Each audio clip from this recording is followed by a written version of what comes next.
Salam cinta penuh kedamaian Bapak Ibu semuanya, subscriber dan penonton dari channel YouTube Benar Saningsih. Balik lagi di Misteri Semesta. Dan hari ini kita akan bahas sesuatu yang unik, yaitu calo spiritual. Semesta ini penuh dengan misteri. Banyak yang mencoba menguak misteri, namun tak bisa karena terbatas ruang dan waktu. Saya, Trasto Mahotama dan Bunda Arsaningsih akan menguak tabir itu dan akhirnya memahami misteri semesta. Acara ini dipersembahkan oleh Yayasan Cahaya Cinta Kasih adalah yayasan yang didirikan untuk melakukan kegiatan kemanusiaan, pembentukan karakter dengan dasar cinta kasih yang sederhana dan universal.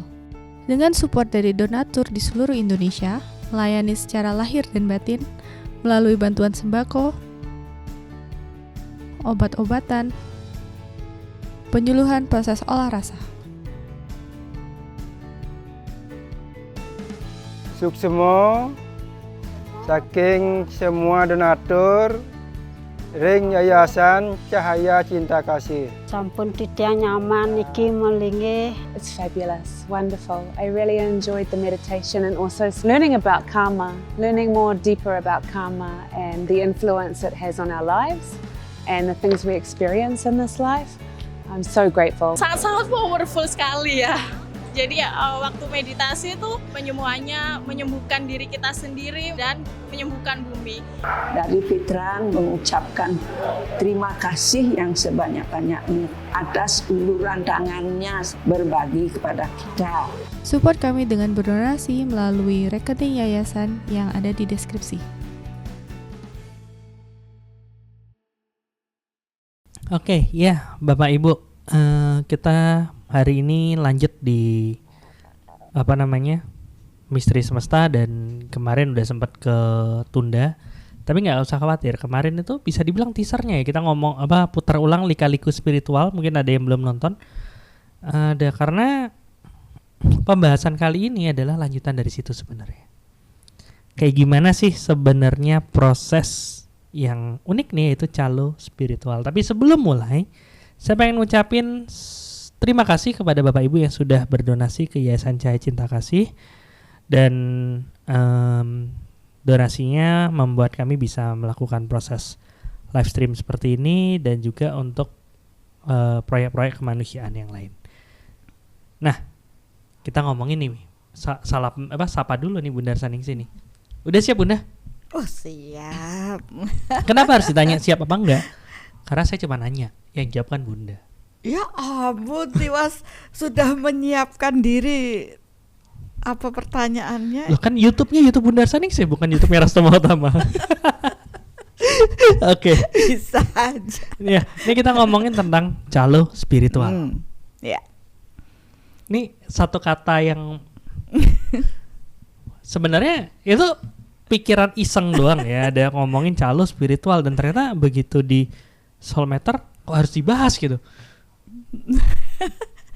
Ya itu dah saya jadi keingat ya minggu lalu ya, waktu kita mau bahas apa ini ya, kemudian kita sama-sama hening, sama-sama mencari, tiba-tiba Dr. Axton nawarin gimana kalau calo spiritual ya. Tapi saya juga kaget, calo spiritual? Saya bertanya seperti itu ya, karena kalau calo tiket banyak. Apalagi calo masuk pegawai negeri banyak, ya calo nyari sekolah banyak. Tapi ini kok calo spiritual. Tapi ya karena pengukuran soulmeternya besar, kehendak Tuhan ada, maka kita bahas malam hari ini. Jadi ada dua kata nih, calo dan spiritual. Calo itu kan, kalau kita ngomongin calo itu adalah perantara ya. Perantara yang membuat seseorang tuh nggak perlu susah-susah. Ada calo tiket, nggak mau susah-susah ngantri nih. Udah ada yang. Tapi ada yang dia mungkin ngebantu, ngebeliin, tapi dengan di markup harganya kan gitu. Tapi kalau calo spiritual sendiri kan jarang banget nih orang ngehubungin calo sama spiritual. Nah itu kali ini bahasannya yang spesial saya rasa ya, karena tidak semua mau berbicara secara vulgar berhubungan dengan proses spiritual. Karena spiritual tuh wah itu suci banget atau sesuatu yang sakral banget. Nah sedangkan kata calo itu berhubungan dengan sesuatu yang apa ya, biasanya orang meremehkan banget, gitu aja pakai calo gitu ya, nggak mau usaha sendiri kan, minta enak aja. Kalau zaman sekarang malah calo menjadi sesuatu yang wajar. Contoh nih, biar nggak nyebut merek, kita mau makan, mau keluar serem nih, ada virus COVID segala macam, pakai calo deh, ojek online kesana beliin, bawain ke rumah, kita bayar tambahan untuk ojek online, itu kan calo juga. Benar juga. Iya kan? Ya. Jadi itu dianggap mempermudah hidup. Bisa juga demikian. Sekarang balik lagi nih, kalau kita ngomongin spiritual, ya kan? Spiritual di kemarin yang lika-liku spiritual kan udah sempat dibahas nih, bahwa hampir orang tuh sudah mulai pemikirannya bahwa kalau ada masalah, mulai bisa diselesaikan dengan proses spiritual. Ya. Tapi memang benar kayak gitu apa gimana sih Bunda? Karena ada juga beberapa orang yang bilang, ngapain kamu ngurusin yang nggak kelihatan? Ngapain kamu ngurusin sesuatu yang nggak nyata kayak gini loh? Ya kamu jalanin hidup ya udah, kerja keras, hajar segala macam gitu. Karena spiritual tuh akan cuman malah ngabisin waktu, padahal hidup ini perlu sesuatu yang berfisik, yang kelihatan, yang nyata. Ya. Opini orang itu boleh-boleh saja, itu berdasarkan kebenaran bertingkat gitu loh.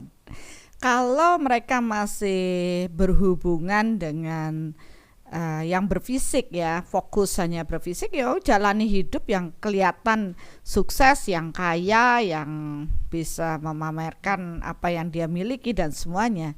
Tapi kalau kita mulai mencari ke arah kedamaian hidup ya, tentu nggak menjamin ya, dari sisi materi berlimpah itu kita merasakan apa ya, menikmati hidup dengan kedamaian atau kepuasan batiniah itu kan masih orang cari sampai saat ini. Nah dari sini ya akhirnya kita mulai harus memikirkan sisi lain dari yang bermateri atau berfisik dengan sisi lain yang berhubungan dengan rohaniah atau batiniah ini. Jadi ya harus seimbang antara spiritual dan material. Tapi berarti Bunda setuju bahwa proses spiritual ini punya peran yang cukup besar?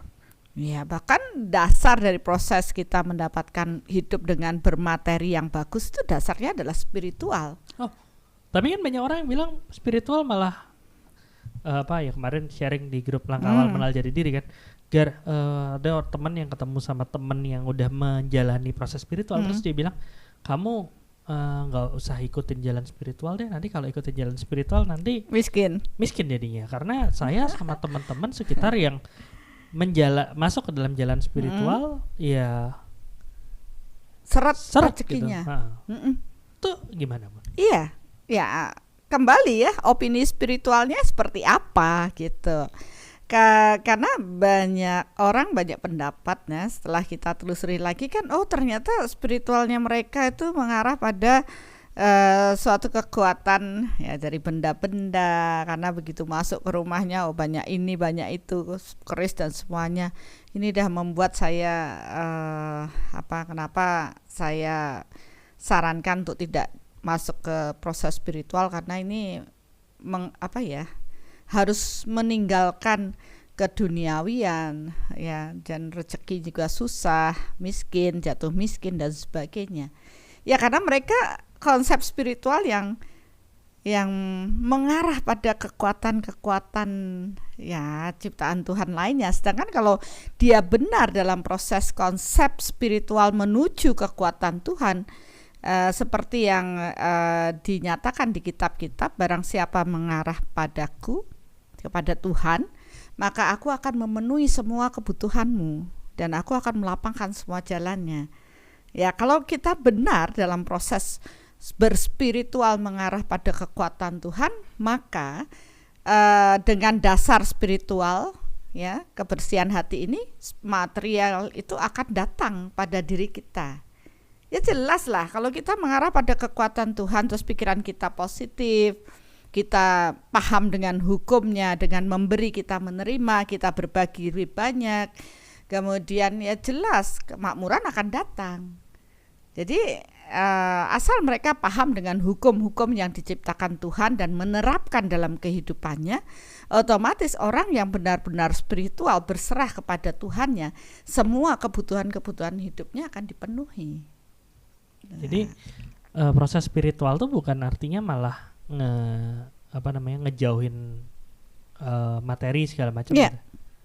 Lebih malah dengan proses spiritual berserah segala macam, malah semua datang semua pada datang. dirinya. Makanya kalau dia masih miskin, katakanlah masih kekurangan dalam kehidupannya, berarti spiritualnya masih belum benar.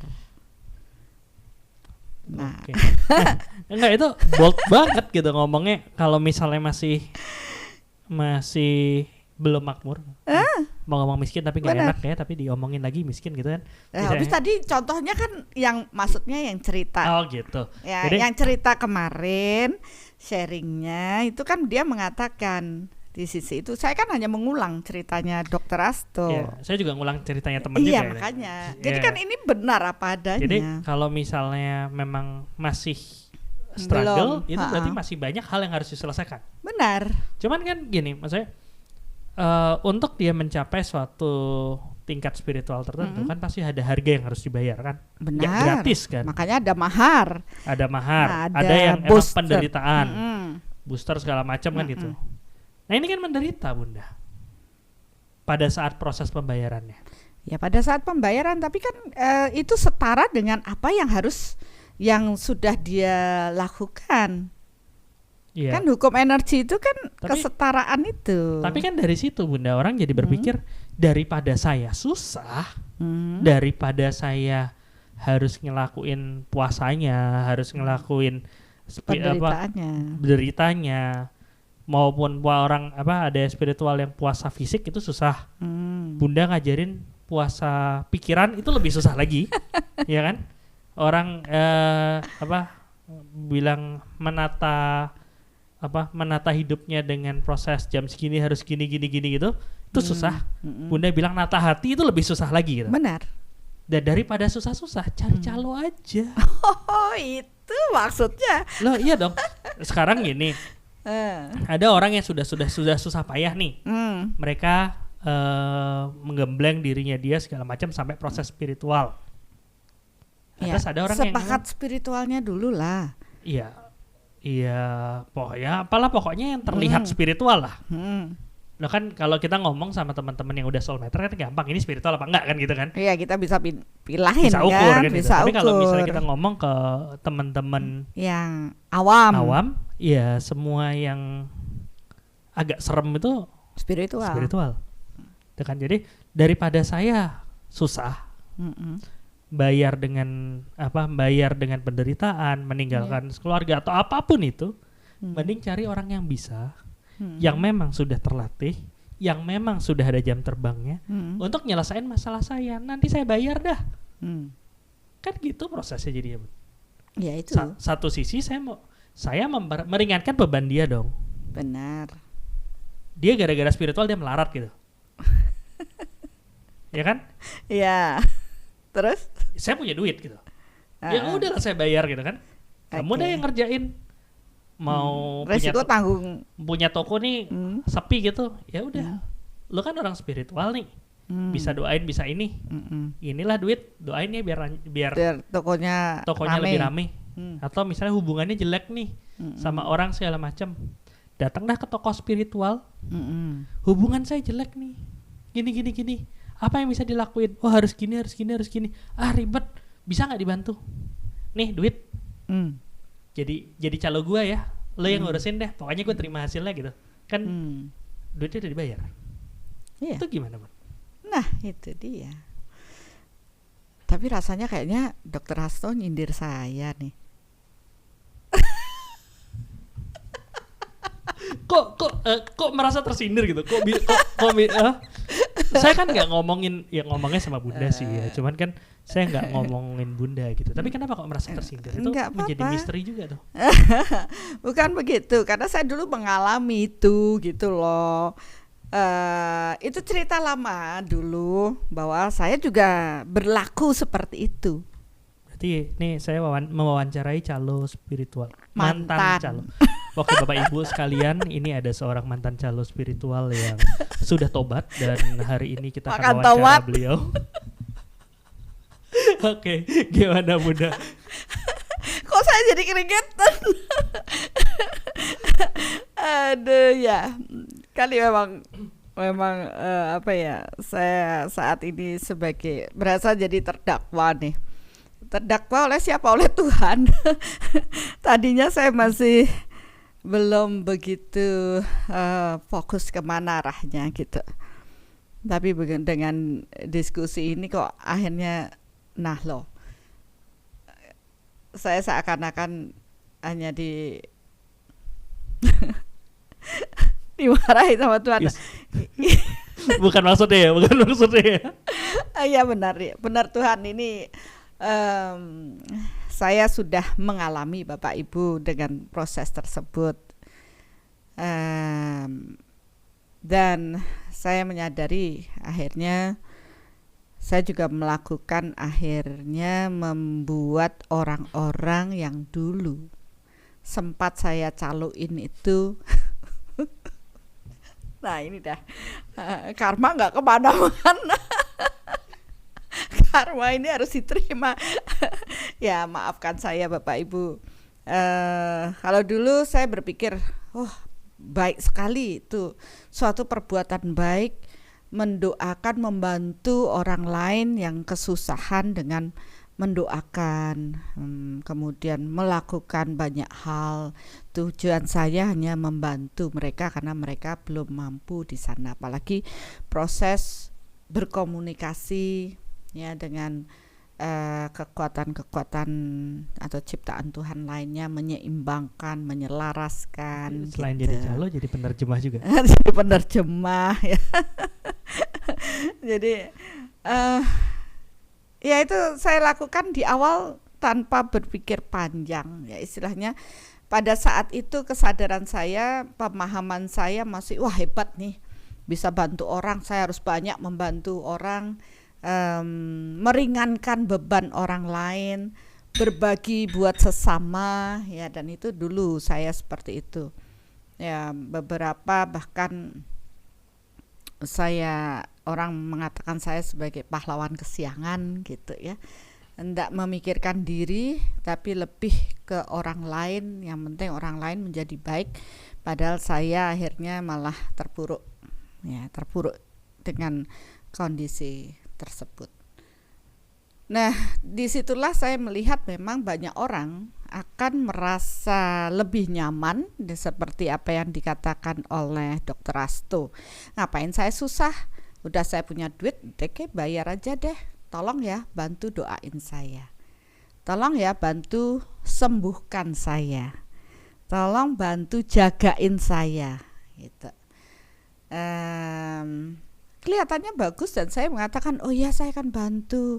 Bahkan ketika mau dibayar Pak atau diberikan ini pun saya mengatakan enggak usah deh, udah saya akan bantu. Dan itu yang akhirnya membuat saya benar-benar terpuruk. Pada waktu itu saya belum paham dengan hukum tabur tuai lebih dalam, karena saya melihat dari sisi berfisik saja bahwa itu sebagai suatu bentuk taburan bagi saya secara berfisik membantu banyak orang ya, padahal saya menyentuh ranah energi yang tidak berfisik juga. Nah, setelah mengalami kejatuhan dan akhirnya saya mulai tersadarkan bahwa lama-lama ada juga rasa tolong sembuhkan saya, oke, kita bantu. Besoknya lagi tolong ini ada ini, dan terus saya lama-lama melihat orang ini kok tidak berubah ya. Enak aja terus meminta bantuan orang lain, tapi dia tidak pernah berupaya.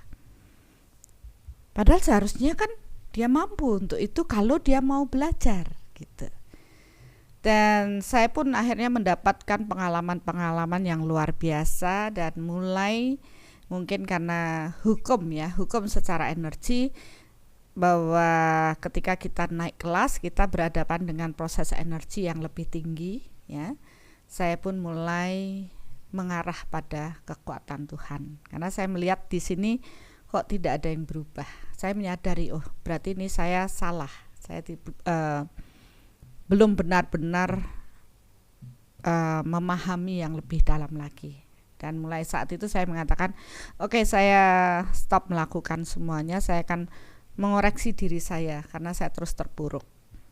Ya, kemudian saya melihat ke dalam diri dan mulai saya mungkin cerita yang dulu sudah pernah saya ceritakan. Saya mengalami stroke, dan akhirnya di situ titik balik saya melihat ke dalam diri dalam kondisi yang tidak berdaya, dan hanya kekuatan Tuhanlah yang membantu menguatkan diri saya untuk menjadi sehat, dan saya rasa itu suatu mukjizat. Tapi saya akhirnya berserah lebih dalam, dan saya mulai dituntun mengarah pada kekuatan Tuhan.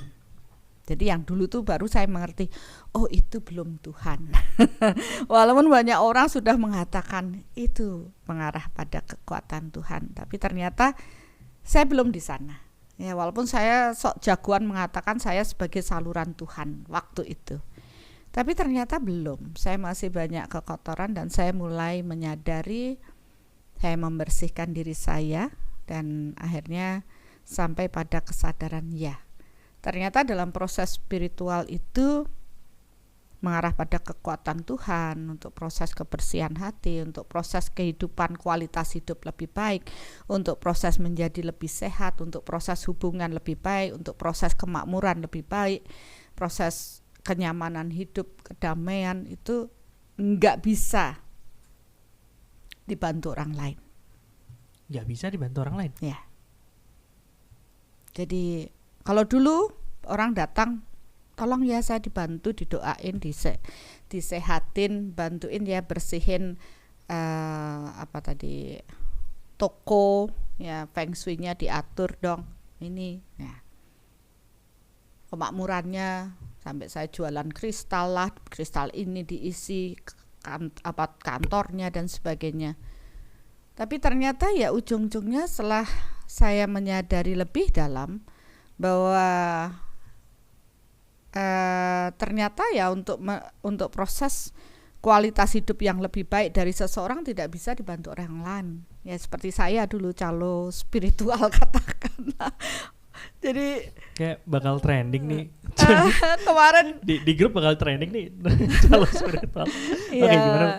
Ya, aduh gimana ya, saya juga nggak ngerti ini, saya di sini terus langsung jadi terdakwa ya mungkin memang Tuhan menginginkan saya membuka aib saya sendiri, tapi ya nggak apa-apa, memang itu kejadiannya. Dan akhirnya saya mengerti bahwa tidak bisa kita dibantu oleh kekuatan orang lain, ya bahkan untuk mensucikan diri kita seperti kemarin kita bahas menjadi misteri orang suci, bahkan itu pun tidak bisa dibantu orang lain.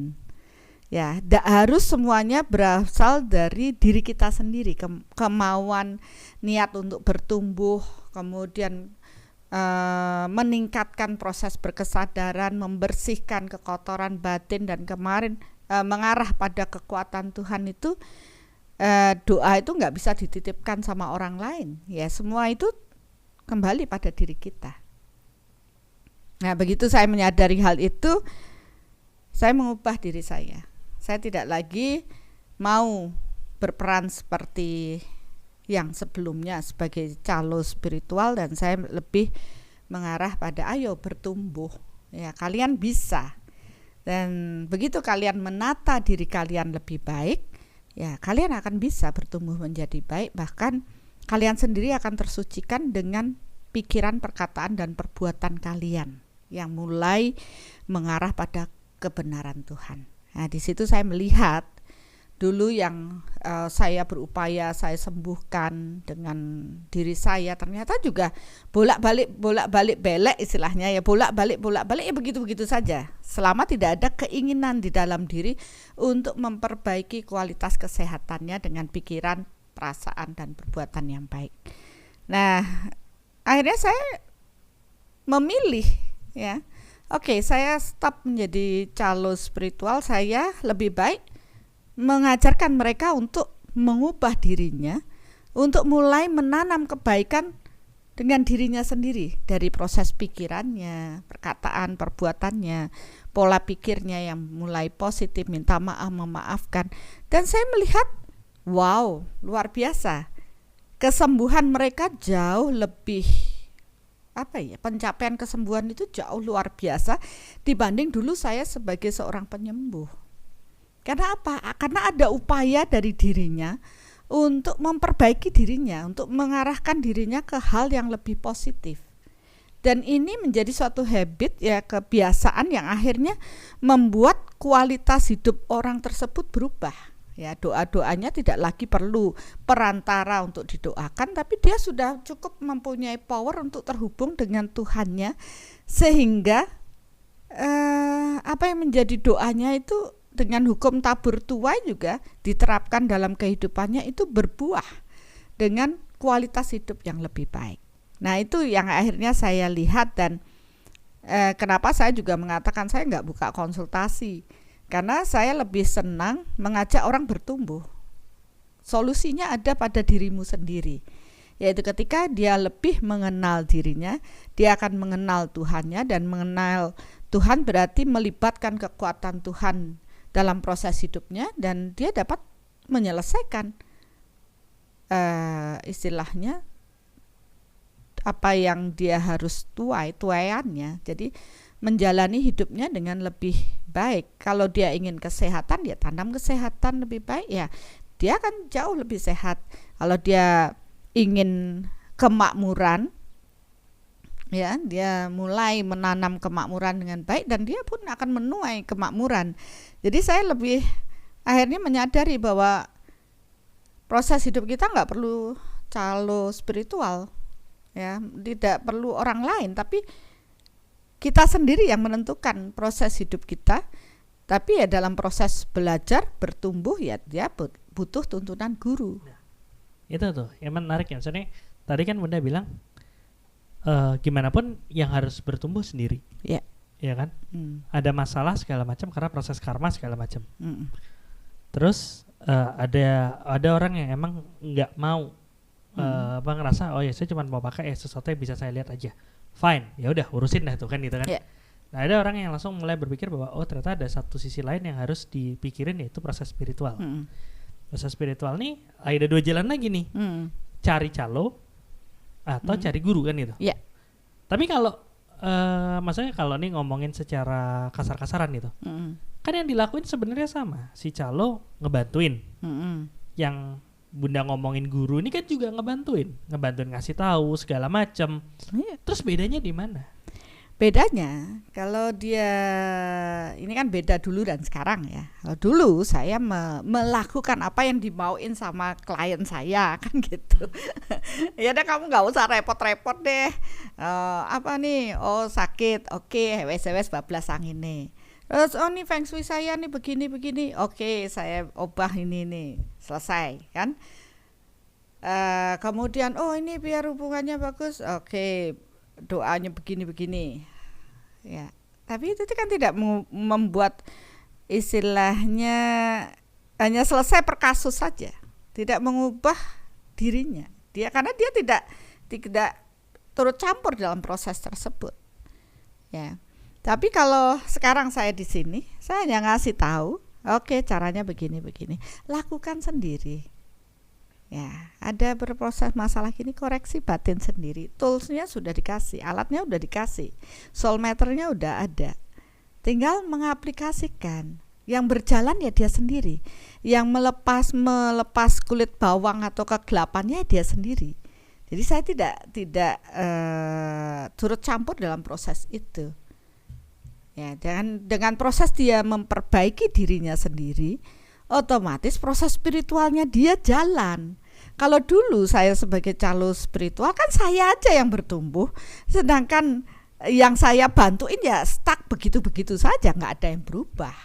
Kalau sekarang saya melihat pertumbuhan semua, wow, saya bilang gini, luar biasa saya gitu. Karena saya melihat di jiwa-jiwa mereka itu apa ya yang tidak terlihat oleh kasat mata kita bertumbuhnya luar biasa. Dan itu membuat saya takjub, sangat bersyukur karena akhirnya mereka nggak perlu saya lagi untuk diomelin atau ngebantuin, mereka sudah bisa berjalan sendiri. Dan itu yang saya bilang, saya nggak mau ngasih ikan, tapi saya kasih kail. Kail ini dipakai untuk mancing seumur hidup. Pembelajaran soulmatter itu sebagai dasar untuk seumur hidup menata diri. Ya, dan itu yang akhirnya maunya Tuhan itu. Kita itu ya bertanggung jawab atas diri kita sendiri. Karena masalah hidup kita ya kita sendiri yang menciptakan. Engkau yang mengawali, engkau yang mengakhiri. Kamu yang berbuat ya kamu yang harus menyelesaikan. Kalau terus menyelesaikan perbuatan atau hutang kita, orang lain suruh nyelesain, ya orang lain yang beres, diri kita nggak beres-beres. Jadi ya kenapa dalam proses spiritual itu harus dialami sendiri, dirasakan sendiri, dibuktikan sendiri, ya. Baru kita benar-benar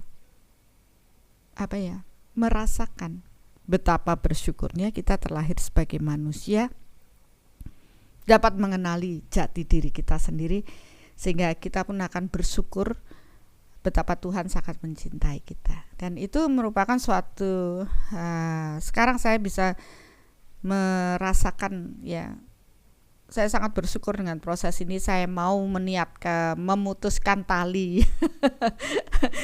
percaloan dulu walaupun itu dihujat banyak orang. Ya sekarang walaupun saya tidak siapa-siapa, kalau dulu kan hebat tuh, wah orang sakti, dan sekarang udah tidak terdengar karena saya juga tidak di situ lagi. Ya saya lebih senang dengan kondisi sekarang, melihat mereka bertumbuh, jiwa-jiwa antusias untuk menyadari dirinya, dan itu sangat luar biasa. Nah kalau tadi pengalaman Bunda berapa tahun Bunda sebagai calo? Berapa lama Bun? Lama? Ya saya sebenarnya saya membantu itu dari saya mulai SMA ya. SMA ya katakanlah umur 17. Kemudian saya ke sini dari tahun 2000 lebih detail lagi ya, 2000 sampai 2012 itu jadi orang sakti. Bukan orang suci ya? Bukan orang suci, orang sakti. Dan 2012 memutuskan untuk melepas semuanya, termasuk vegetarian dan semuanya. Dan saya jalani hidup saya sebagai manusia biasa. Dan saya menyadari bahwa ya dulu saya pikir itu baik untuk banyak orang, tapi ternyata saya tidak membuat mereka terbebaskan, malah membuat mereka lebih terikat. Karena saya melihat banyak yang terikat dengan calo-calonya, ya. Jadi menggantungkan hidupnya pada calo-calonya. Seperti saya dulu 24 jam harus terima telepon, harus siap dengan kondisi apapun, ya. Banyak mengorbankan keluarga, bahkan mungkin Dokter Asto dulu sempat komplain ya karena urusannya dikit-dikit ngurusi orang, tapi sekarang saya punya banyak waktu untuk keluarga saya mulai bukan itu, dan saya menyadari kenapa saya nggak ajak mereka semua itu menjalani prosesnya, dan akhirnya mereka bertumbuh. Ya. Oke. Itu. Jadi itu kan perjalanan cukup panjang ya. Iya. Nah ini saya lagi mikirin satu pertanyaan, terus tiba-tiba ada yang ngechat dengan pertanyaan yang mau saya lontarin, ya sudah, malah lebih enak saya. Bunda, si calo spiritual tuh apa ikut nanggung karma ya? Misalnya umurnya jadi pendek, dapat sakit dari orang yang minta disembuhkan, dapat sial karena menanggung karma orang lain gitu. Nah, kalau di pengalaman Bunda gimana? Ya, itulah saya. Makanya kalau di waktu saya masuk ke Bali ini, karena saya di luar ya, maksudnya saya dari Jawa, kemudian saya masuk ke Bali, kemudian semua orang mengatakan jangan menjadi penyembuh atau orang yang paham di sana, karena kalau menjadi penyembuh itu umurnya pasti pendek, ya banyak diserang orang, banyak ini itu.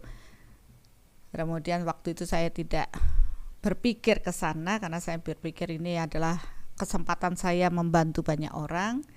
Ya, tapi akhirnya hidup saya terpuruk, sakit-sakitan ya, kemudian ya sisi materi juga ya, karena saya terlalu banyak bermain di sana dan saya menarik apa ya istilahnya, menggesek ATM kemakmuran saya banyak, karena saya akhirnya saya tahu saya juga terlibat dengan banyak karma orang ya. Dan itu membuat hidup saya drop. Ya, jadi semakin kesini saya pahami bahwa saya tidak boleh terlalu mengambil karma orang lain banyak-banyak, karena saya juga punya karma yang harus saya selesaikan.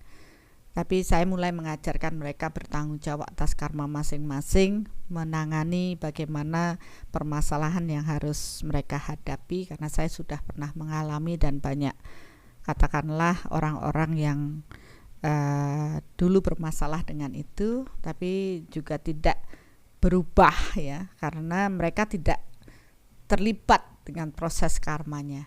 Ya, calonya itu ya yang nanggung semuanya.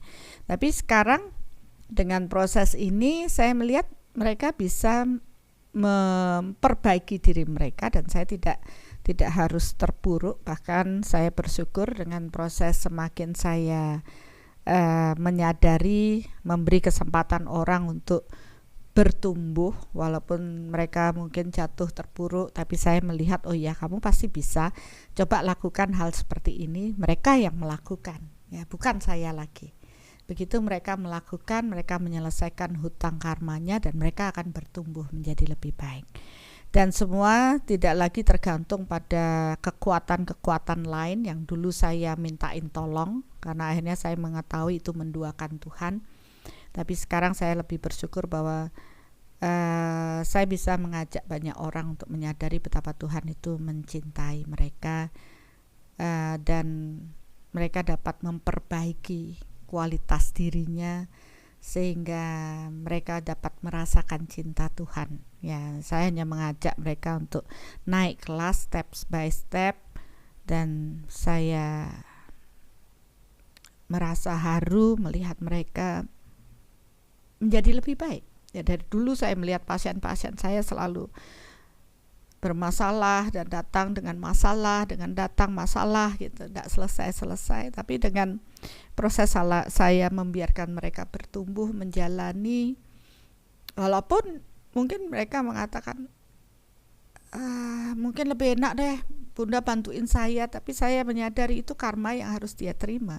Kalau saya turun untuk seperti dulu mengambil, mereka toh akhirnya juga akan datang, karmanya juga harus terpuruk kembali. Jadi sekarang dengan pemahaman yang saya dengan soul matter ini, mereka mengerti apa yang harus dia lakukan. Dan dengan melibatkan kekuatan Tuhan, tidak ada yang mustahil, semua bisa kita lakukan.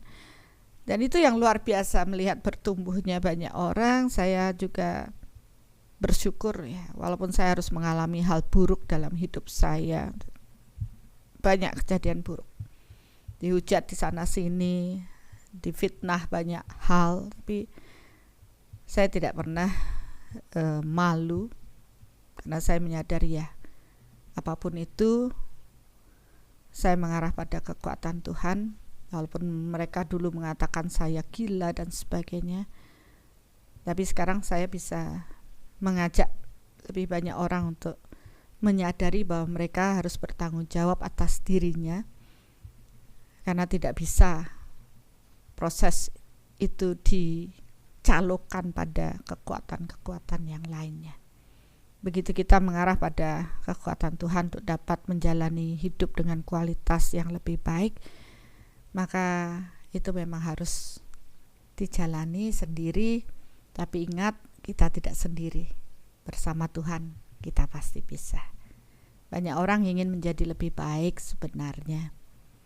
Kenapa mereka bingung? Karena mereka tidak tahu harus bagaimana. Tapi begitu saya memberikan soul meter ini, mereka jadi mengerti sendiri, mereka bisa mengukur sendiri, mereka bisa tahu apa yang harus mereka lakukan, mereka melakukan sendiri.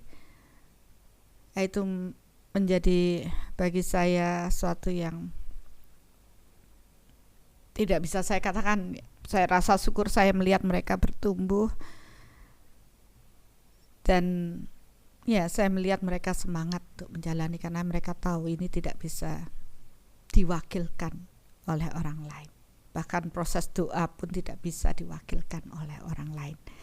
Sering saya melihat ketika ada upacara atau doa apa, kita sudah menyuruh orang lain melakukan, padahal kita yang harusnya mempunyai peran untuk menyelesaikan hutang-hutang kita, karena hal itu tidak bisa diwakilkan orang lain. Iya, kadang-kadang kesannya malah ya udahlah, tinggal cuman nyiapin tempat untuk orang yang disucikan nih untuk di situ bantuin, ya kita cuma nyiapin tempat doang gitu. Ya itu dah keprihatinannya kan di sana.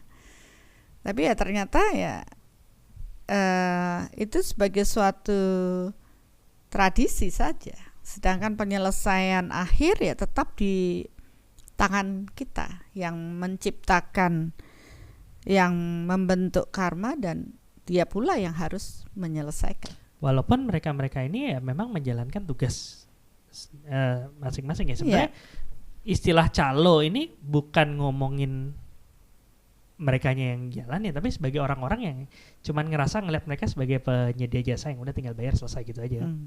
Yang ternyata nggak bisa kayak gitu. Kalau dilakukan seperti itu ya nggak selesai. Nggak selesai. Yang selesai ya yang menjalani. Ya, dia menjalankan tugasnya dengan baik. Tapi yang cuma nonton ini ya dia jadi penonton aja.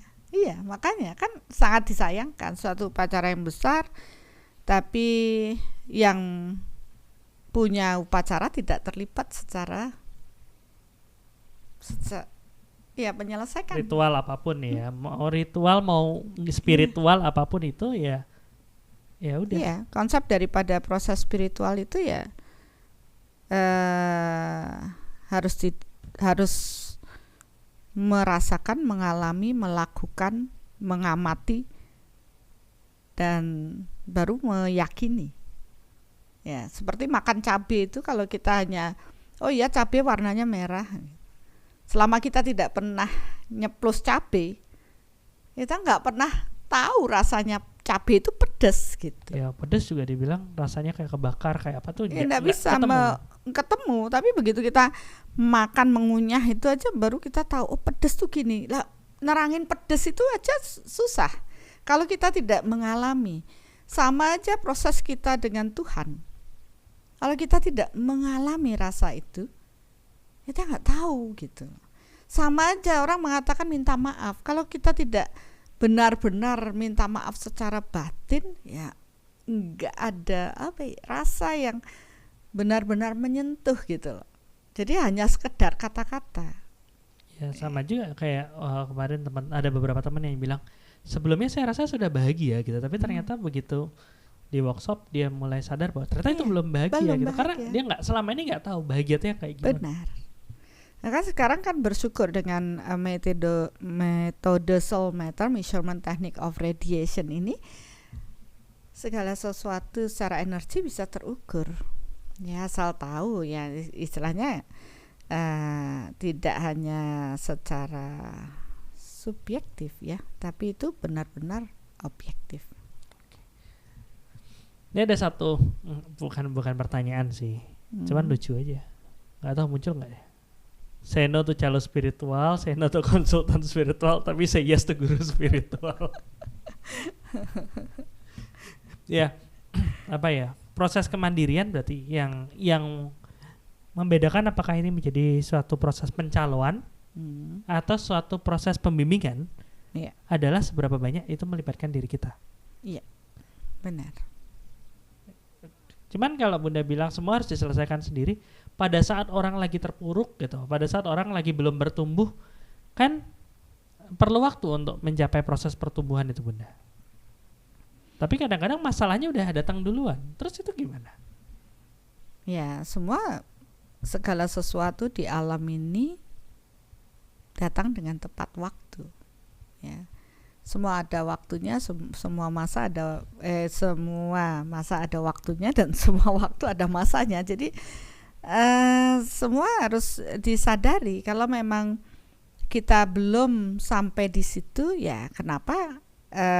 Tentu itu tidak akan terselesaikan dan muncul lagi dengan proses reinkarnasi berikutnya. Jadi sebenarnya kita ini kenapa sih bereinkarnasi terus, ya karena kita belum beres pada waktu itu gitu loh. Sekarang dikasih kesempatan lahir lagi supaya ya kita sendiri paham bahwa apapun yang kita tanam itu yang akan kita tuai. Kalau ingin suatu menjadi lebih baik, ya tanamnya lah yang baik dan kita akan menuai yang lebih baik. Ini kan memperbaiki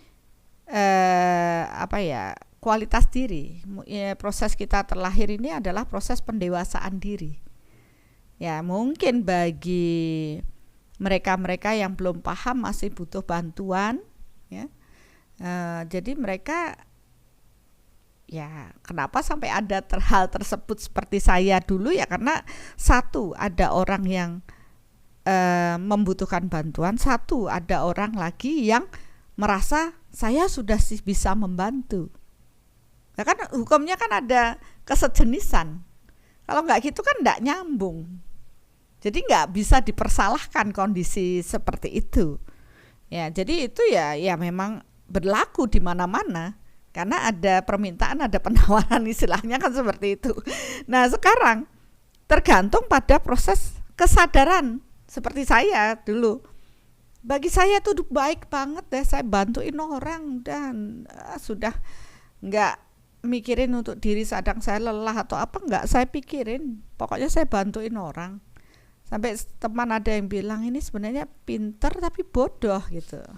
Saya kalau ingat sekali dengan proses itu, saya dibilang sebenarnya pinter apa bodoh ini, karena seakan-akan kita menjadi, ya namanya calo spiritual kan tergantung pada maunya apa istilahnya orang-orang yang kita nggak bisa menentukan harus begini, ya mengikuti saja. Tapi kan itu kelihatannya bodoh, padahal sebenarnya kita yang bisa mengaturnya. Nah itu juga saya mengalami dulu. Tapi sekarang ya begitu kesadaran kita meningkat, yang tadinya benar di mata kita, ya kebenarannya bertingkat. Akhirnya ya ternyata masih di situ. Ya tapi kita nggak bisa nyalahin dong, karena memang kebenaran di alam ini selalu bertingkat. Proses spiritual itu proses naik kelas. Jadi ya masih di situ, ya sekarang saya maklum, ya sudah. Tapi kan kembali kesadaran yang di sini harus diwadahi. Mereka-mereka yang tidak puas dengan ini, yang mau naik kelas juga harus diwadahi. Akhirnya begitu kita tawarkan, sebenarnya begini loh, menyelesaikan sendiri supaya kita cepat selesai, supaya kita mengubah kesadaran kita, ya bertumbuh secara spiritual. Akhirnya orang-orang yang sudah bingung kesana kesini kan terwadahi, ya dia berlatih sendiri. Ya begitulah proses bertumbuh. Iya, ini ada yang bingung sepertinya, dan banyak sekali dari tadi pertanyaan-pertanyaan, Bunda. Pertanyaan dari satu nanya, kalau saya ini salah satu dari Fiona Sevira. Bunda, kalau tanya hari baik untuk nikah, tanya hari baik untuk pindah rumah, tanya ahli feng shui, apakah itu termasuk calo-calo spiritual? Tuh satu pertanyaan. Terus ada lagi yang tadi nanya, gimana kalau misalnya ada pemuka agama atau pendeta atau apapun itu bawain ritual atau upacara, apakah itu calo spiritual kan gitu tuh? Sepertinya masih bingung nih. Kalau tadi kan kita ngomong proses calo spiritual itu adalah proses yang kitanya yang nggak mau bertumbuh ngasihin ke orang lain. Tapi kalau menurut Bunda gimana? Mungkin bisa jelasin dikit. Kan enak saya yang bikin istilahnya, tapi yang jelasin Bunda. Lo kan yang nawarin calo spiritual Dokter Hasto. Sekarang Dokter Hasto kembali dong. Saya kan sudah menceritakan tuh semuanya. Ya udah. Ya, teman-teman yang di studio enggak ya? Kayak tadi dibilang kan, prosesnya ya lebih ke ketidakmauan untuk bertumbuh dengan pikiran cukup nyari orang yang bisa bantuan orang lain dengan barter, dan dari gitu kita nggak usah susah. Iya. Itu bukan calonya ya, maksudnya dia mencari calo akhirnya. Ya, dia mencari calo. Ya kalau misalnya seorang pemuka agama yang memang tugasnya memimpin satu ritual atau apa, ya itu tugasnya mereka. Tugasnya mereka. Tapi kalau tergantung kitanya nih sebagai kliennya memposisikan diri sebagai nyerahin aja, nganggap dia calo, atau kita terlibat dengan menganggap ini sebagai pembimbing gitu ya, yang emang memberitahu ini harus gini, tapi yang lakuin kita. Kita terlibat di dalamnya, itu berarti bukan proses pencaloan. Bukan. Tapi kalau udah ini bayar, terima beres, selesai. Pada saat di dalam itu pun tidak terlibat dia yang rasa udahlah, itu yang proses pencaloan. Benar. Ya, jadi ya semua pokoknya gini. Proses calo itu kalau dia nyerahkan sepenuhnya pada orang lain. Sedangkan ketika dia terlibat juga ikut melibatkan diri dalam proses itu, ya dia kan menentukan untuk dirinya. Ya karena ya banyak tradisi ya berbeda-beda. Tapi kan intinya satu nih. Intinya kan bagaimana mengubah untuk kualitas hidup menjadi lebih baik. Ya, bagaimana mengubah untuk kualitas hidup menjadi lebih baik. Dari yang sakit-sakitan menjadi sehat. Ya, biasanya ini cari penyembuh sana sini. Tergantung penyembuhnya deh, saya duduk diam manis. Padahal tidak seperti itu. Dengan proses menjadi lebih sehat itu harus dikontrol pikirannya, psikisnya. Kalau dokter kan, wah ini stres, jangan stres loh. Nggak bisa juga kan? Kan itu harus dirinya yang berupaya untuk tidak stres. Bagaimana mengelola pikiran? Ya dirinya dia yang harus mengubah. Kemudian, wah saya nih loh lagi susah, hubungan saya ruwet. Oke, cari calo. Tolong dong, biar pengasih-asih, biar semua orang dia lengket sama saya. Nah itu kan proses orang lain disuruh. Kemudian ya harusnya untuk mengubah lebih bagus karakter diri dong, perbaiki. Ya, jangan hanya pakai lem biar perangkonya nempel. Enggak dong, ubah karakter diri. Mungkin jutek atau apa sehingga orang lain tidak suka, ya rubah karakter diri. Kemudian wah ini bangkrut, bisnis saya bangkrut. Nyari udah biar bantu saya supaya saya tuh laris dagangan atau apa.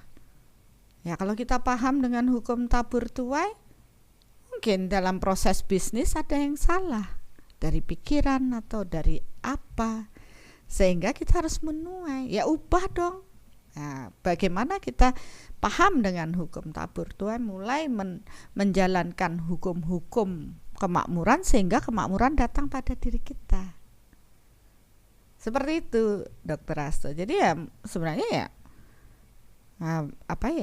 saya hanya menghimbau agar kita itu belajar loh. Semua itu kan bisa dipelajari. Kalau kita memenuhi diri dengan pengetahuan, ya kita sendiri yang akan bertumbuh.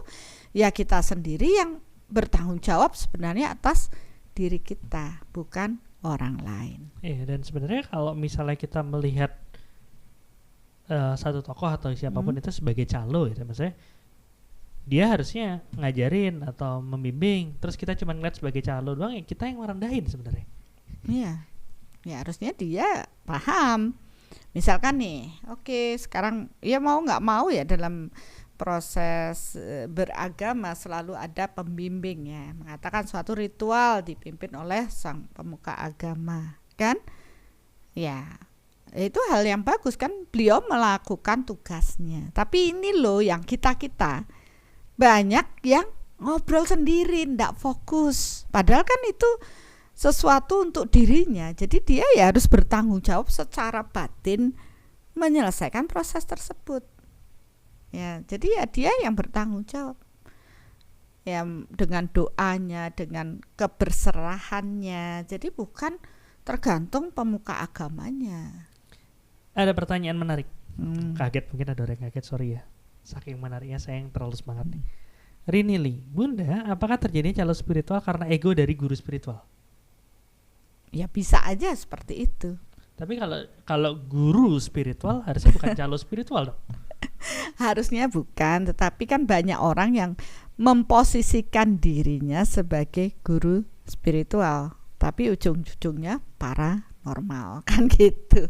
Nah sekarang kan bagaimana sebenarnya dia paham dari mana, ya itu dah tadi opini orang banyak macam-macam ya, saya tidak bisa menyamaratakan. Tapi kalau yang sudah bisa SM kan bisa tahu, oh ya, tapi ya cukup paham saja ya, maksudnya tidak menjadi sesuatu yang membuat permasalahan yang kontroversi lah, yang membuat heboh karena begini begitu.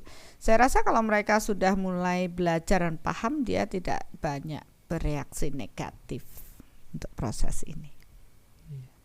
Ini ada yang bilang nih, izin dokter, biasanya orang nggak kuat menjalani prosesnya sehingga mencari jalan pintas berupa calo spiritual. Nah itu yang kita bicarakan. Ya. Sebenarnya yang nggak kuat karena sebenarnya mereka minta instan aja, bukan nggak kuat. Ya toh. Ya, Bunda ngomong minta instan tuh saya jadi keinget nih, maksudnya ya kita nih ngomongin intern lah ya, soulcare lah. Soulcare kan Bunda buat nih untuk menjadi apa ya, fasilitator ya, untuk ngasih tahu ke teman-teman yang emang perlu bantuan gitu. Ini yang ini yang kurang, silahkan lakuin sendiri. Ini yang kurang, silahkan lakuin sendiri. Ini yang kurang, silahkan lakuin. Kesulitan, ayo gini kita tuntun sama-sama segala macam, kan seperti itu ya. Yeah.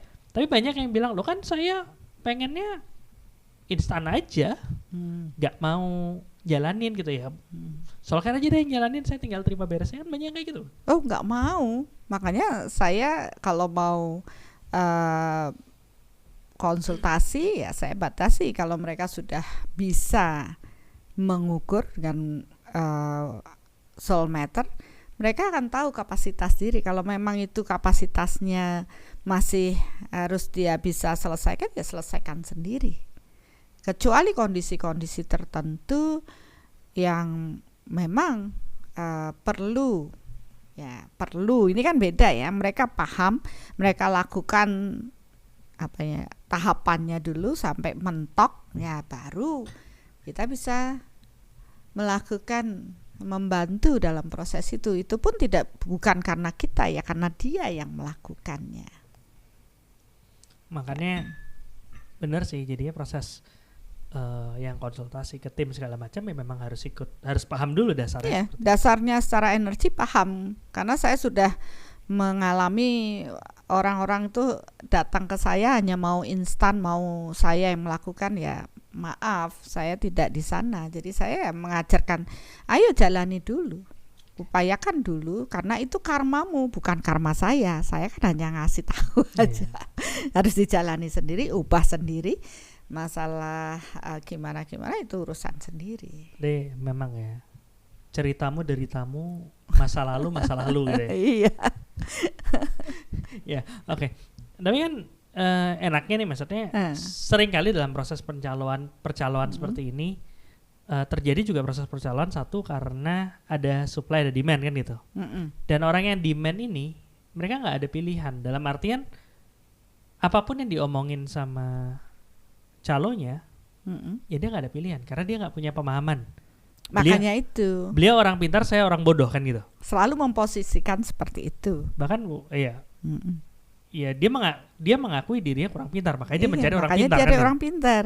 Dan apa yang dikatakan orang pintar ya harus diikuti kan Kan gitu. mereka pintar. Iya, apapun itu. Makanya kan di sini yang tadi saya bilang, mereka semakin terikat sama calonnya. Saya semakin diikat sama klien saya karena dikit-dikit telepon, tolong dilakukan ini. Belum tidur istilahnya, udah ngikut harus ini, belum lagi ini. Lah kan akhirnya terjadi proses pengikatan itu secara energi. Dan saya pun terjebak di situ jadinya. Nah, Untung sekarang udah bebas kan dari jebakannya. udah sih. Membebaskan diri akhirnya. Kan ya itu nggak ada, kayak nggak ada pilihan kan itu. Tapi kan Bunda selalu bilang apapun itu harus di cross check. Ya kan? Ya. Kalau nggak bisa di cross check ya susah gitu, kayak udah ya apa ya, udah gitu, udah final tanpa ada Nilai cross check mati sama- gitu ini ya. udah nilai mati gitu. Padahal ya kalau kita tahu suatu kebenaran ya kebenaran itu ya bisa dipahami oleh yang lainnya kan gitu, bukan nilai mati dari seorang saja. Walaupun mungkin disebutkannya beda-beda ya, kayak matahari gitu. Ya emang kebenaran matahari seperti itu. Mau di Indonesia dibilang matahari, di daerah ini dibilang surya, di daerah situ dibilang sun, di situ apa, tapi kan ya itu kebenaran menjadi satu hal yang emang udah bisa diterima oleh semuanya kan, seperti itu ya. Ini ada sharing temen nih, salah seorang temen yang dia bilang gitu juga, dulunya dia merasa bahwa semua hal tuh nggak bisa di cross check, tinggal harus ditelan mentah-mentah gitu aja. Tapi sekarang sudah lebih tenang karena sudah bisa melakukan proses cross check. Kita tonton dulu sebentar ya. Oke. Saya Sylvia Galikano, saya tinggal di Bekasi. Tertariknya gini, kalau YouTube Bunda saya sudah ikuti dari tahun 2020. Kemudian memutuskan untuk mendaftar ke workshop Soulmatter pada saat ada tayangan Bunda yang Bunda mengatakan bahwa kalau kita bisa mengukur Soulmatter, kita bisa tahu bahwa sejarah yang selama ini diceritakan banyak yang dibelokkan. Berhubung saya suka dengan sejarah, saya bukan sejarawan tapi saya suka sejarah, jadi saya ingin tahu apaan sih itu. Gitu. Hal terbesar, ternyata poin kebahagiaan tuh penting ya. Menjadi bahagia 10 poin seperti ini ya.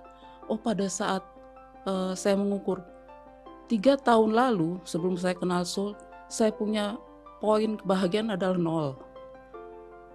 Seburuk itu saya dulu gitu.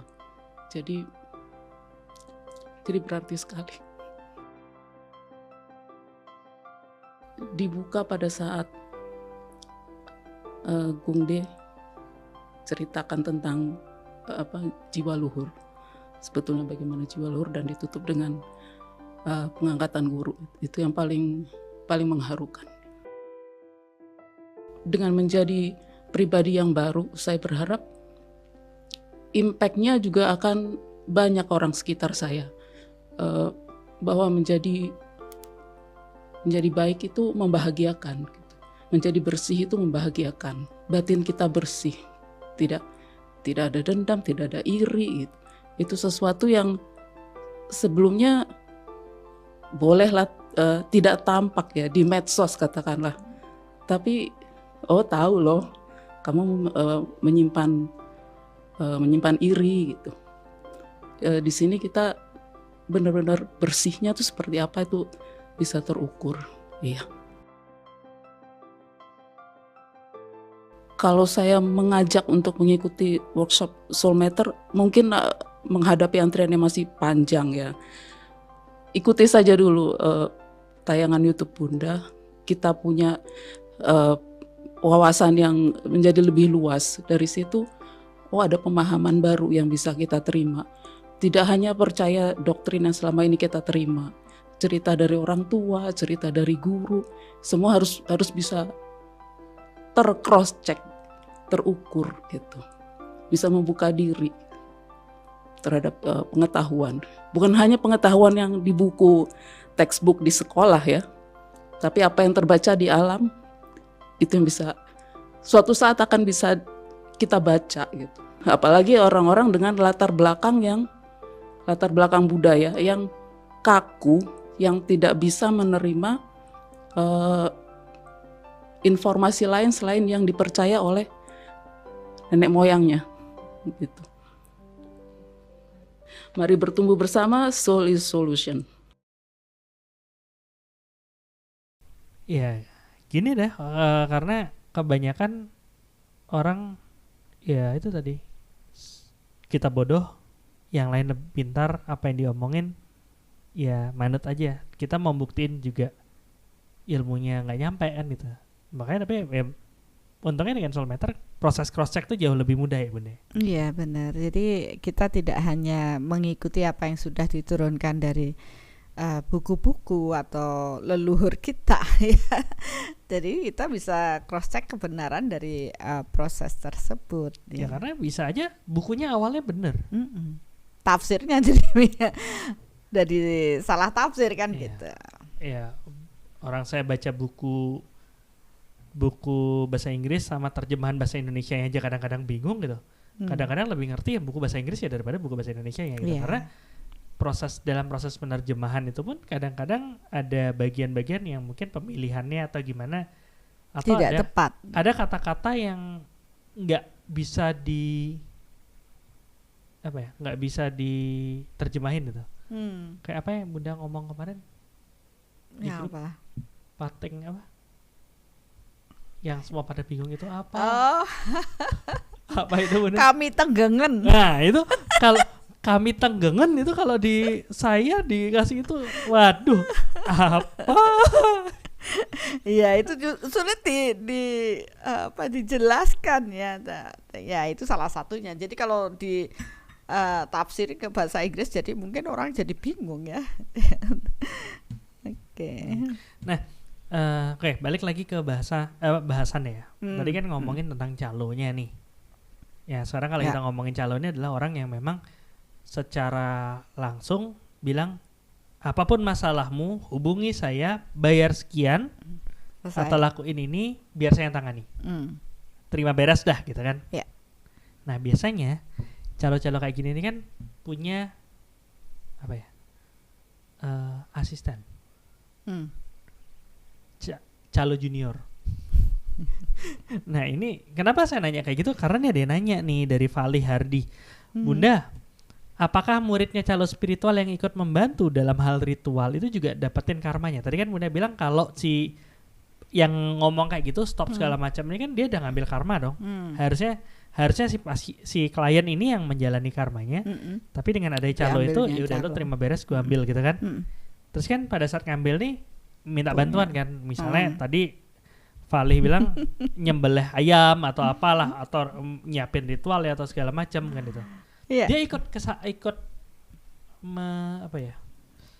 ikut dalam karma menanggung karmanya nggak sih gitu, pertanyaannya seperti itu. Karena dia berada dalam satu karma kelompok ya, dan begitu dia juga mengambil andil tersebut juga dia akan mendapat buah karmanya sudah pasti, karena hukum di alam ini kan hukum tabur tuai ya. Jadi mau nggak mau, sadar tidak sadar, semua orang ya, semua makhluk ciptaan Tuhan akan kena imbas dari hukum yang diciptakan Tuhan. Ya, sering kita hanya berpikir tabur tuai itu hanya untuk kebaikan atau apa, padahal ya semua meliputi 4 aspek dalam kehidupan kita. Nah kalau tidak benar dengan hukum ini, ya tentu kualitas hidup kita masih acak-adut ya, amburadul ya. Jadi pahami hukumnya, berjalanlah sesuai dengan hukum Tuhan, maka tentu kita akan mendapatkan kenikmatan hidup ya. Tapi kalau mereka yang itu tadi nggak paham, terus kita sok jagoan, kita ambil karma orang, ya akhirnya dia pun akan terpuruk. Kadang-kadang ya itu kalau ngomongin di proses percaloan yang sah ya, kadang-kadang ada yang enggak, maksudnya kayak oh saya orang yang udah ngerti nih Misalnya udah belajar misteri doa, ada proses kita bisa ngebantu ngubah suatu kondisi dengan doa kita kan segala macam. Dia tuh ngeliat nih ada orang nih dia lagi sakit, udah deh saya membantu dia, doain sepenuh hati supaya sehat segala macam. Dia tuh gimana? Ya dia menanam untuk dirinya sendiri. Tapi ngambil karma juga nggak? Ya kalau umpamanya kita sudah tahu dan mengubah karma, ya kita juga mengambil juga karmanya. Misalkan nih ada orang yang ini karmanya sudah mau meninggal nih gitu ya. Kemudian ada orang yang memang bisa membantu, ini saya perpanjang umurnya, saya carikan ini biar ada kekuatan ini begini. Ya tambah panjang orang itu tidak jadi meninggal. Tapi bagaimana dengan karma yang dia buat? Ya tentu itu kembali pada orang yang mengupayakan tadi. Serem juga ya. Makanya kalau kita sudah paham itu, akhirnya saya menyadari ya, saya dulu mendapat hal buruk itu ya karena saya banyak mengambil karma banyak orang. Ya sekarang karena saya tahu hal itu, saya bilang enggak deh, silahkan jalani, tapi dengan cara ini kamu akan lebih mudah menjalani karma karena kamu melibatkan kekuatan Tuhan. Ya semua akhirnya bisa dijalani dengan baik tanpa kita ikut campur tangan atas apa yang seharusnya orang lain dapatkan. Jadi ya karma udah terpeta dengan sangat baik. Mendingan selesain sendiri gitu. Karena kadang-kadang ngurusin karma orang padahal PR kita sendiri belum selesai. Ini ada pertanyaan nih berhubungan dengan itu. Nah, memang itu yang mau saya tanyain nih. Apa itu? Yang mana nih Bunda? Richard. Oh, tak kirain Bunda mau ngomongin gado-gado dalam bahasa Inggris. Bukan ya. Richard doang. Malam Bunda, maaf Bun. Apakah kalau udah bisa soulmeter nih, gitu kan? Malah jadi tergantung, dikit-dikit nanya, jadinya nggak pede. Iya, mereka yang nanya ini kan karena belum tahu soulmeter itu apa, ya. Tapi sebenarnya kalau kita sudah paham dengan konsep kehidupan ini, hukum tabur tuai, ya, konsep karma, malah mereka memang dikit-dikit harus menggunakan soulmeter untuk menentukan pilihan yang bijaksana, untuk tahu kebenaran suatu peristiwa sehingga dia tidak melakukan kesalahan dalam pengambilan tindakan. Ya, waktu saya tadi jadi calo spiritual itu saya belum tahu soulmeter dengan detail ya, saya masih intuisi saya, masih ada ego saya ya, jadi masih melibatkan keinginan saya, ego saya, bukan mengetahui kebenaran Tuhan. Tapi begitu saya paham menyempurnakan proses pengukuran soulmeter ini, saya akhirnya tahu cara menetralkan diri supaya ego kita tidak terlibat. Akhirnya saya tahu bahwa dengan soulmeter itu memudahkan jalan saya untuk mengetahui apa yang harus saya lakukan. Ya, bukan tidak pede. Ini kan bukan tanya ke orang pinter atau apa. Soulmeter itu ya kita tahu dengan energi apa sih yang benar, kemana saya harus apa yang harus saya lakukan. Menurut saya itu akhirnya menjadi suatu lifestyle ya, bahwa sebelum saya melakukan sesuatu saya cross check dulu, istilahnya mengetahui apa sih kebenaran Tuhan atas diri saya, sehingga ketika saya mengambil suatu keputusan, hal baik yang saya dapat ya, saya menanam baik, saya menuai yang baik. Kalau saya tahu proses akan ada hal buruk di belakang sana, ya saya waspada. Oke, saya tidak mengambil keputusan tersebut. Nah, ini saya melihat bahwa dengan proses soulmeter ini akan mengarahkan manusia-manusia ini mengetahui kebenaran Tuhan yang sesungguhnya. Masalah dia mau mengikuti soulmeternya atau tidak itu pilihan mereka. Ya, kalau mereka merasa kok ribet ya soulmeter, ya nggak usah lah dipakai. Tapi yang ruwet ya dia sendiri ya, salahnya. Sudah dikasih jalan oleh Tuhan untuk tahu kebenaran Tuhan, kebenaran di alam ini kok enggak dipakai. Tapi mereka yang merasa dicintai Tuhan dan menghargai proses soul matter ini, dia akan terus menggunakan dalam kehidupannya untuk melihat ke dalam dirinya, apa sih jalan yang harus saya ambil. Jadi ada kebijaksanaan karena dia tahu kalau saya melakukan ini, hal buruk yang akan terjadi begini. Kalau ini saya ambil, hal baiknya demikian. Ya tentu kita ingin semua menjadi baik. Tentu kita mengambil sesuatu jalan yang sesuai dengan kehendak Tuhan, bukan ego kita. Ya, di sini ada dua hal. Keputusan diambil berdasarkan ego atau keputusan berdasarkan soul matter, kehendak Tuhan. Nah, kita ya membebaskan. Ya, mereka yang sudah belajar ya saya bebasin aja. Toh kalau dia tidak menggunakan soul matternya ya salah lu sendiri lah. Sudah dikasih Tuhan, dicintai Tuhan, diberikan sampai di sini kok enggak digunakan. Ya kadang-kadang orang kan di sana.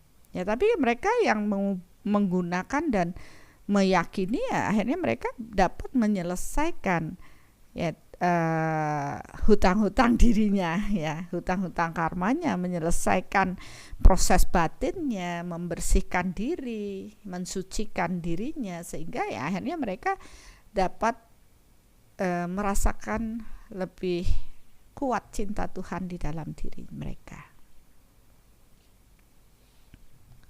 Ya, nih ada yang langsung bilang nih, akhirnya jadi lebih cuek ya, membiarkan hukum karma berjalan dan konsentrasi pada diri sendiri sehingga menjadi jiwa luhur.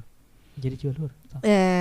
Ya mungkin menjadi jiwa yang lebih luhur. Ya, gini, karena persepsi jiwa luhur atau higher soul beda-beda. Ya, saya nggak masalah karena dulu saya belajarnya juga higher soul itu jiwa saya yang lebih tinggi.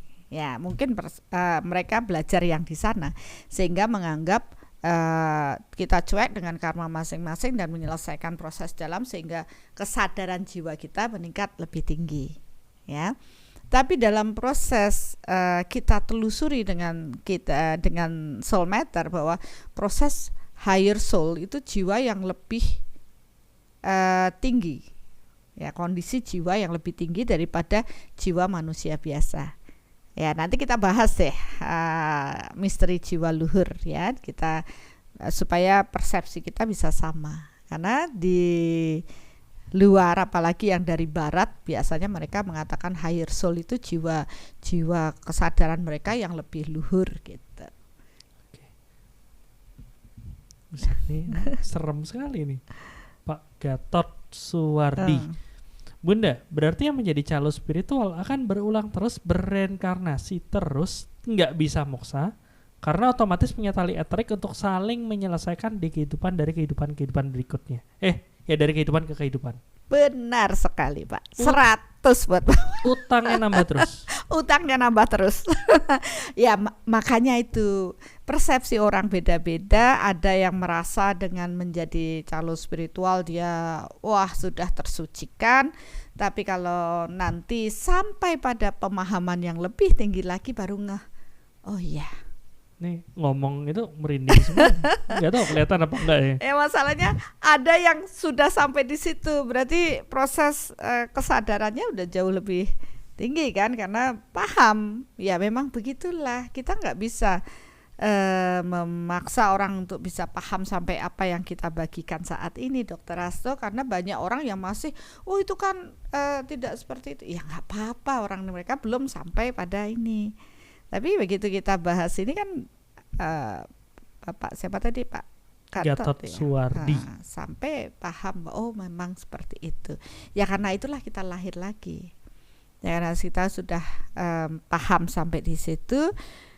Harapan saya kita tidak lagi menyerahkan proses diri kita pada orang lain, tapi kita yang bertanggung jawab atas diri kita sendiri, menyelesaikan hutang-hutang kita sendiri dengan kita yang menjalani sendiri. Tapi untuk bisa kita kuat menjalani, ya carilah pembimbing yang bisa mengarahkan kita untuk kita lebih terhubung dengan Tuhan, karena hanya dengan berserah kepada Tuhanlah kita dapat menjalani hutang-hutang karma kita dan memperbaiki semuanya hingga akhirnya kita dapat kembali pulang. menyatu dengan kekuatan Tuhan. Serem ya kalau berani campurin karma orang. Ibarat ujian bisa jadi remedi terus. Pilihan. Ya, itu pilihan. Dan saya sudah memilih untuk stop. Ya, saya memilih untuk menunjukkan aja caranya. Biarkan mereka melakukan sendiri. Karena saya juga punya karma yang harus saya selesaikan sendiri. Ya, karena saya juga punya tujuan untuk dapat kembali pulang. Oleh karena itu, di Soul ini kita sama-sama bertumbuh, sehingga moto kita mari bertumbuh bersama. Bapak Ibu bertumbuh, saya juga bertumbuh. Kalau saya terus mengambil karma Bapak Ibu semuanya, ya saya tidak bertumbuh, Bapak Ibu bertumbuh. Nah, kalau di Soul tidak. Kita sadari karma kita masing-masing, dengan metode yang sama kita jalani karma kita masing-masing. Penyelesaian tentu kita sudah paham dengan kehendak Tuhan, tergantung pada diri kita. Apakah pilihan ada pada diri kita, kita ego dengan mengikuti kehendak ego kita, atau kita berserah kepada Tuhan, kita mengikuti kehendak Tuhan, sehingga kualitas hidup kita menjadi lebih baik, kita naik kelas, dan akhirnya ya kita lulus ujian ya, menjadi kesadaran murni yang akhirnya tidak terlahir kembali. Oke. Berarti kalau terlahir terus menerus tanpa bisa menyatu dengan kekuatan cahaya Tuhan, namanya samsara. Samsara penderitaannya ya. Terlahir kembali. Oke, sebenarnya ada ada lapisan, bukan lapisan ya, ada sisi lain nih dari proses calo spiritual ini. Kan tadi kita ngomongin tentang kalau jadi calo seperti apa kan itu. Mantan calonya udah ngobrol langsung gitu kan. Tapi ada sisi lagi yang ada sisi lain yang ngomongin tentang mantan pengguna jasa calo spiritual. Maunya dibahas langsung nih, tapi waktunya udah habis ya. Jangan-jangan sesi 2 ada ya, mungkin lebih bijaksana seperti itu supaya kita malah nggak bebelen ya. Kita pahami aja yang kita bahas saat ini adalah sebagai calo spiritual. Nanti kalau bayangannya kayak apa ya, ingat aja sama saya. Oh, Bunda Arsaningsih dulu pernah jadi calo spiritual. Tapi sekarang kan jadi modern spiritualis kan, Bu. Apa mau tulisnya sih tuh? Bunda Arsaningsih modern spiritualis, mantan calo spiritual gitu. Enggak ya? Ya, apapun saya lebih baik tidak pakai gelar apa-apa ya, jadi orang biasa-biasa saja. Itu lebih. Ini ada satu juga materi pertanyaan yang menarik, tapi kayaknya nggak sekarang ya dijawabnya. Mungkin bisa di screenshot kali ya. Bunda, gimana kita bisa terhubung dengan spirit guide kita untuk menghindari calo spiritual? Apakah higher self sama dengan spirit guide? Nah itu ya, rasanya kita perlu menyamakan persepsi dulu. Nanti kita akan bahas kali ya, ngomongin spirit guide ya. Ya, spirit guide apa higher self. Jadi kita akan kok PR jadi banyak ya, Bun? Iya loh. Ya nggak apa-apa, kan memang tugas kita mengedukasi kan. Ya itu tugas kita. Mungkin kita memang dikasih kerjaan sama Tuhan untuk membuat banyak jiwa menjadi lebih baik. Oke. Satu pertanyaan terakhir. Tadi ada yang nanya sih, aku lupa muda terlalu. Oh ini dia. Ngomongin soul matter. Apakah soul matter tuh bisa tanpa ada yang nuntun, Bunda? Jadi kita hidup berpikir positif, hati positif, lama-lama soul matter tuh terbuka sendiri. Berarti soul matter tuh kayak kepekaan batin gitu. Mungkin nggak? Enggak sih. Enggak. Kalau saya ya dari proses soul matter tanpa ada yang nuntun ya kita bingung, karena proses soul matter itu tuntunannya dari Tuhan ya. Kita tetap butuh Tuhan untuk menuntun diri kita. Nah, sedangkan kalau kita mengandalkan diri kita sendiri, seberapa sih kita mampu mengenali kekuatan Tuhan ya. Jadi seringkali ego kita akan muncul. Nah, proses soul matter itu kan membuat kita dalam kondisi netral, tidak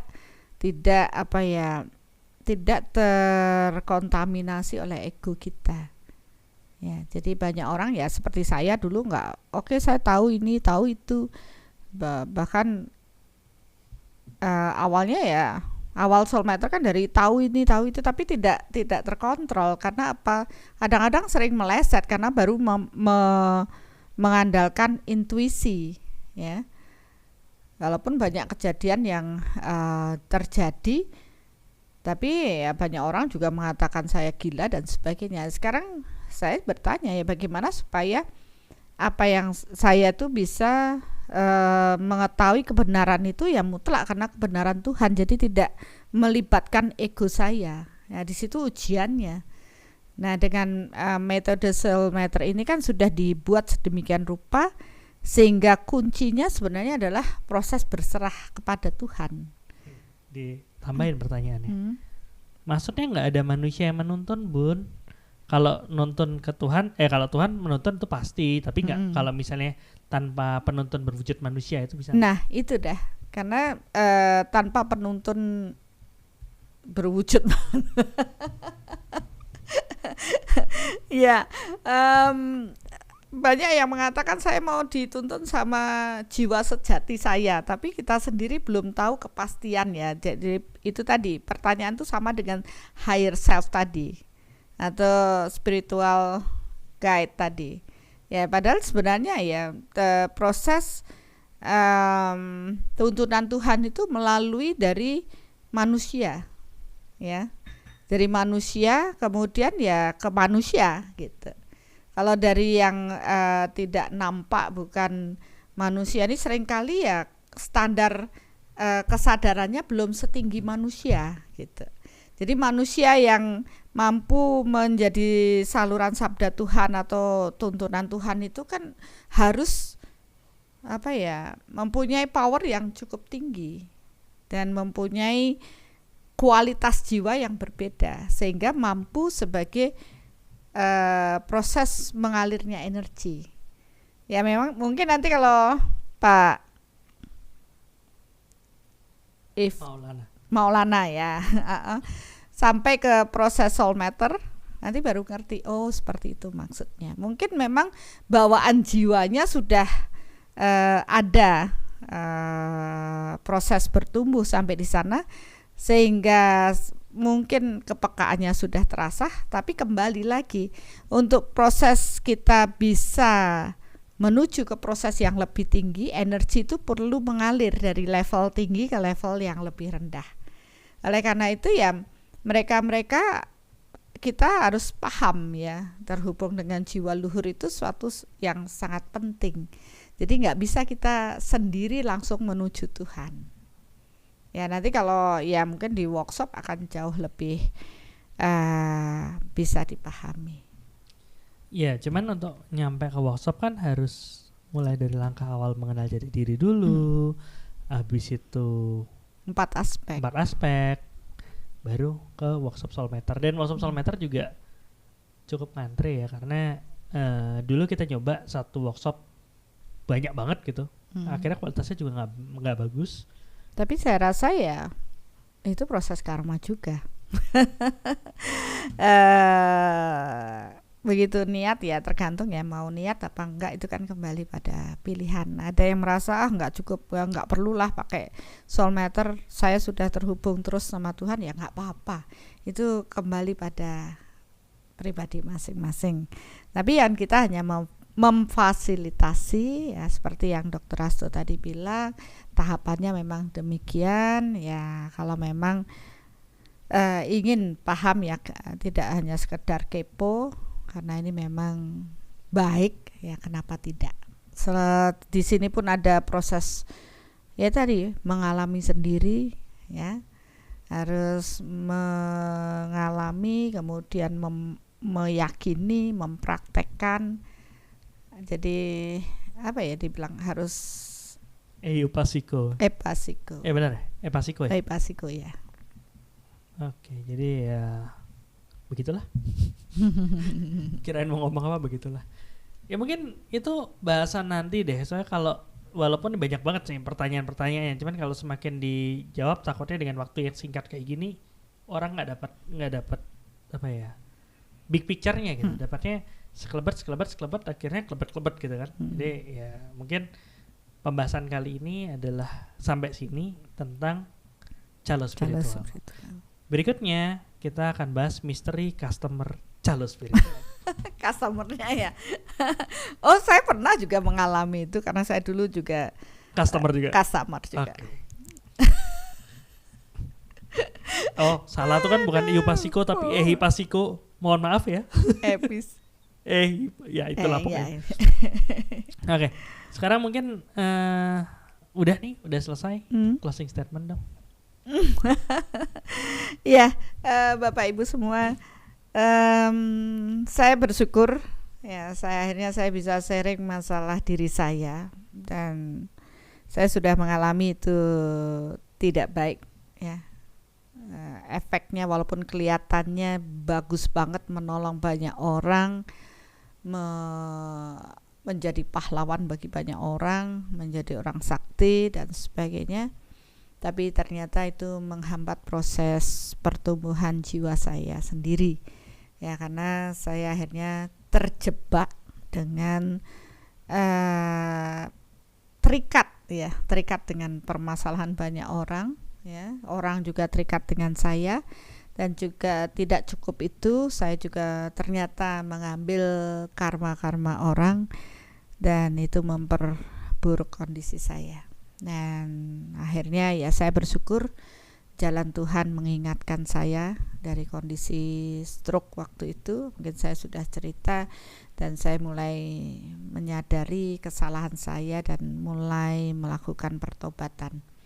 Dan ternyata ya walaupun cerita hidup saya buruk ya, tapi saya bersyukur dari pengalaman buruk yang saya alami itu ternyata bisa menjadi pembelajaran yang berharga bagi Bapak Ibu semua. Jujur hari ini saya seperti diingatkan oleh Tuhan bahwa saya harus berani berbicara, menceritakan perjalanan hidup saya. Saya pikir tadi pelajaran untuk calo spiritual kita bahas yang lain, tapi ternyata Tuhan menghendaki apa yang saya alami ini sebagai contoh pelajaran yang ya mungkin bagi orang banyak sekarang dianggap sebagai pahlawan karena telah melakukan banyak kebaikan, tapi itu membuat mereka akhirnya terjebak dan terikat ya, tidak benar-benar menjadi jiwa-jiwa yang bebas, yang menyadari dan menyelesaikan karmanya masing-masing. Dan ini pelajaran yang cukup mahal, waktu yang panjang terbuang begitu saja. Walaupun kelihatannya banyak membuat hal baik, tapi banyak juga menumpuk karma buruk yang harus diselesaikan ya. Harapan saya ke depan mungkin Bapak Ibu tidak lagi mengandalkan beliau-beliau yang menyiapkan diri sebagai calo spiritual, karena kita tahu itu akan memberatkan beliau, karena mungkin beliau juga tujuannya baik, membantu banyak orang seperti saya dulu.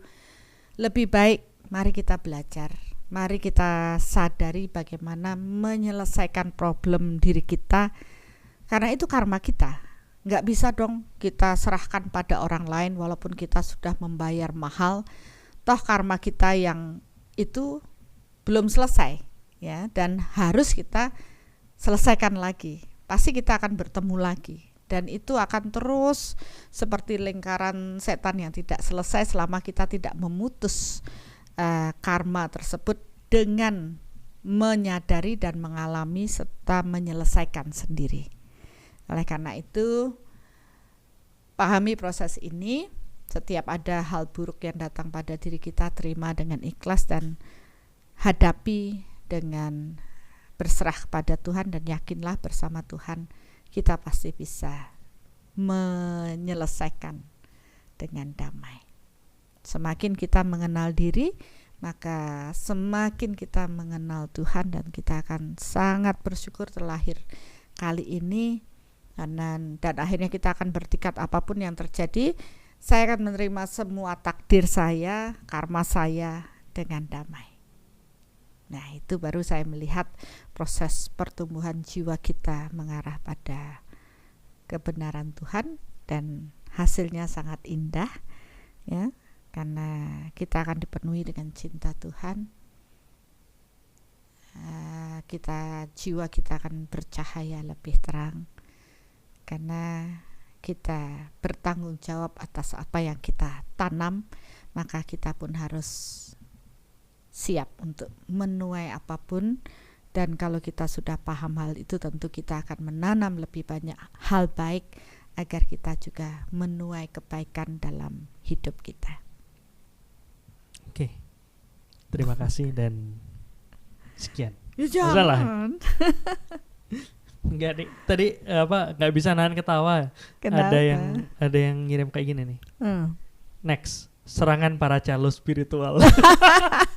Itu sudah biasa, karena ya sudahlah, kita ikhlaskan. Dan ya yang kita sharing ya pembahasan aja gitu. Mau setuju nggak setuju, ya tetap dikembalikan kepada proses masing-masing. Oke, mungkin bisa dibantu Deva. Terus bertumbuh menuju utuh, dijalani mereka yang butuh, dihalangi tembok yang belum runtuh, tapi bingung karena tembok tak tersentuh.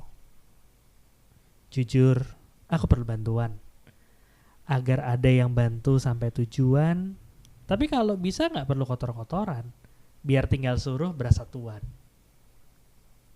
Bertemu guru yang bisa ditiru, maunya buruh yang bisa disuruh. Percaya susah gak ada gunanya, gunakan segala cara agar tak ada susah. Untuk apa susah bertumbuh kalau ada yang bantu saat butuh? Hemat waktu, tak lelah tubuh, cukup beri sejumlah upah lelah.